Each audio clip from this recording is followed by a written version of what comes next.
So essentially, qualitative research is about words as data rather than numbers as data. It's about being interested in meaning and process rather than measurements of behaviours or attitudes. It's about a rejection of the natural science model of research, and we'll get to that a bit later. It's about collecting data in ways that resemble real life. And it's about valuing researcher subjectivity. So let's try a bit of a thought experiment. Think for a minute about the difference between studying bacteria and studying a person. How might what's true about a bacteria be different to what's true about a person? Well, there's obvious things like you can only see the bacteria under the microscope. You can't talk to the bacteria and ask them what they think. Do bacteria even think? The bacteria have no choice about whether to turn up to your research study or not. The people might want to make you happy, or they might want to make you annoyed, whereas the bacteria couldn't really care less about what you feel as a researcher. The bacteria won't lie or deliberately change their behaviour just to be difficult. They can't tell you what they want to do. Whereas the people are much more complex and contradictory. So how might investigating the social world be different from investigating the physical world? The social world is open, and it's much harder to make firm predictions about it. Cause and effect relationships are not as regular or clear-cut as they might be in a petri dish. History, context, all will make a difference to how we understand the relationships in a social setting. And the social relationships are also contingent. So actors or people in the social domain will be responsive to many novel and changing features of each situation they're in, whereas the force of gravity is the same in all of the situations that we might examine it on Earth. How people respond to a given event then will depend on who's present, what they hope to accomplish, when and where the event occurs, and maybe even whether their bus was late this morning.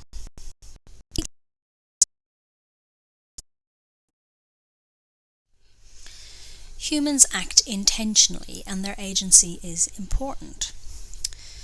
So when we do things, what we're doing has purpose. There's values that are influencing our decisions and our actions.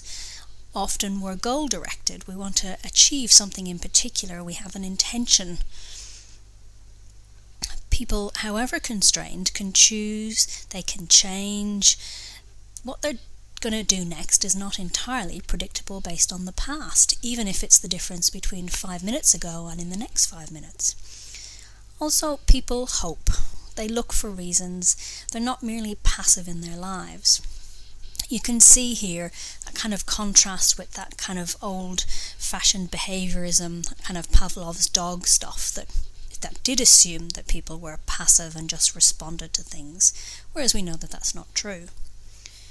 If you presume that all behaviour can be explained by a set of past causes, then you're not really allowing for people's creative ability to act intentionally and to act differently.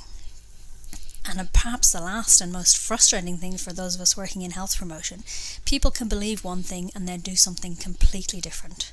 They can do things willfully that are different to what they've always done, or even different to what they say they want to do, or what they know they should do.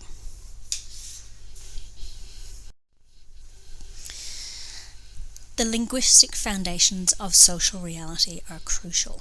So language does not simply reflect reality, it helps to construct it.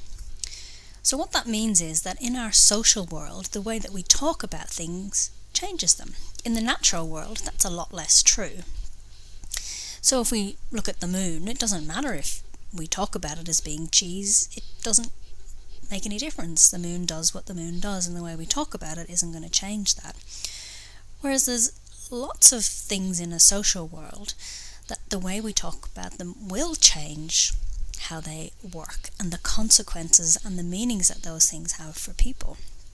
So if you think about quite a lot of conversation that's happening in political discourse at the moment around whether something is racist, for example.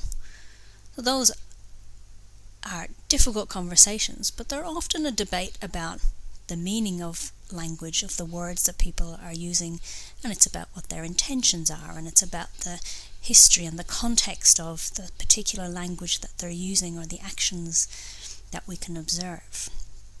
And they will have very different consequences, and even if two people are looking at the same behavior, they might have very different interpretations and ways of describing what it is that they're seeing. We know that how people act in relation to their health depends in part on what they think about health, what health means, and what can be said about it. So if you think about something as simple as asking somebody when you meet them, "How are you?" and they say, "I'm well," we all know that that can mean vastly different things. So for someone who has a chronic illness, well might mean, "I'm better today than I was yesterday." For someone who's just recovered from flu, it might mean, "I'm really feeling terrible, but gosh, yesterday was bad." For an elite athlete, it might have different meaning altogether. So we really need to pay attention to those linguistic foundations. So if these are the characteristics of the social world, then what might our research into the social world look like? Qualitative inquiry generally studies the social world as it ordinarily occurs rather than setting up experiments. So this is often called naturalistic inquiry, which is probably the oldest tradition in qualitative social science, and it basically means investigating things in their naturally occurring contexts, in relation to those contexts, and from the point of view of the actors or the people in those contexts. So if we look at this picture, for example, it's very messy, and in quantitative or an experimental world, we might try and control this messiness to try just to focus on the particular thing that we're interested in. Whereas in qualitative research, we don't. We're interested in the mundane, messy, complicated world that people are existing in and making sense of their world and behaving in. So we try to pay attention to that social world and to that context. Qualitative inquiry starts in an open way, and that means we don't presume to know what's important ahead of time.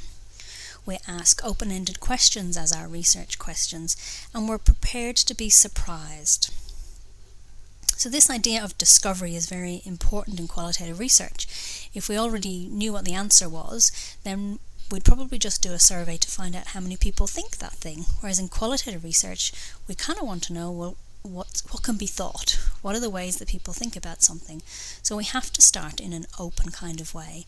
And that kind of spirit of curiosity and openness goes throughout the process in qualitative research, whether it's at the beginning or when we're interacting with people in interviews or focus groups or observation, or when we're doing analysis. We keep challenging ourselves when we might focus on a particular thing as the answer.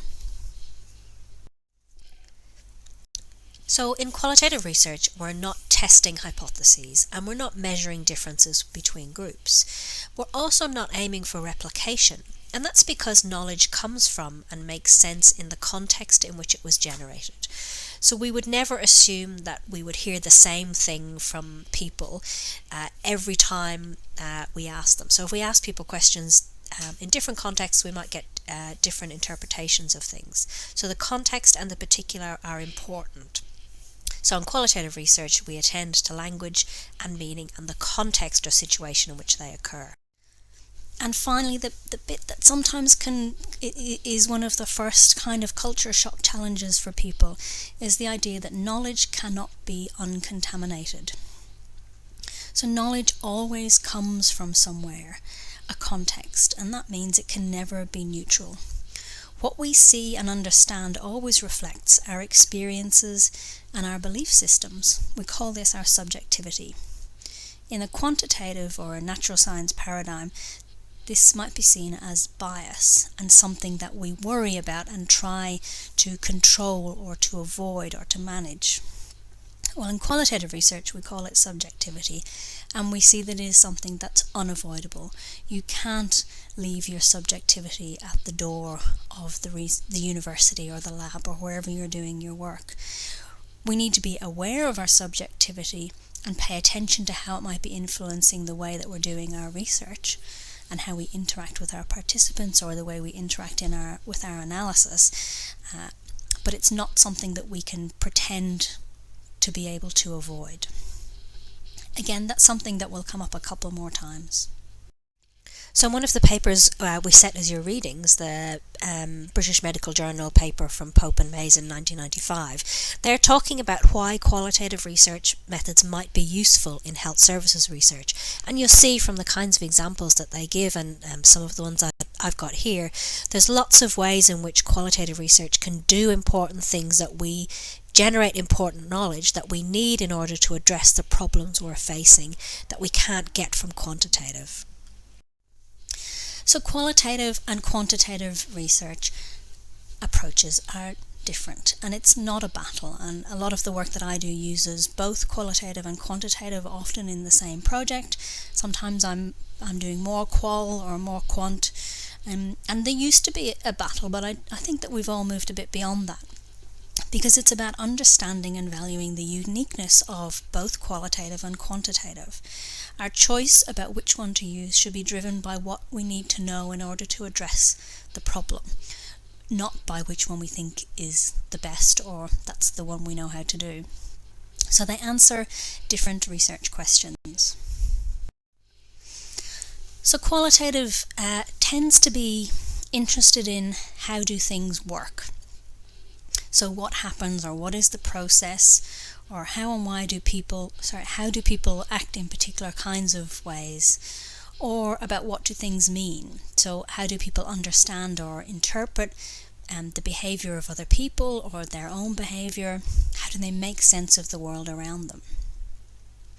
And some writers have talked about qualitative research questions being of three different types. Mechanical, so you can't see, but as I'm standing at recording, I'm using my hands to kind of make to kind of show you things fitting together. And I think research questions in qualitative can often be about trying to understand the parts of something and trying to work out how they fit together to work in particular ways that you end up with the outcome that you're observing.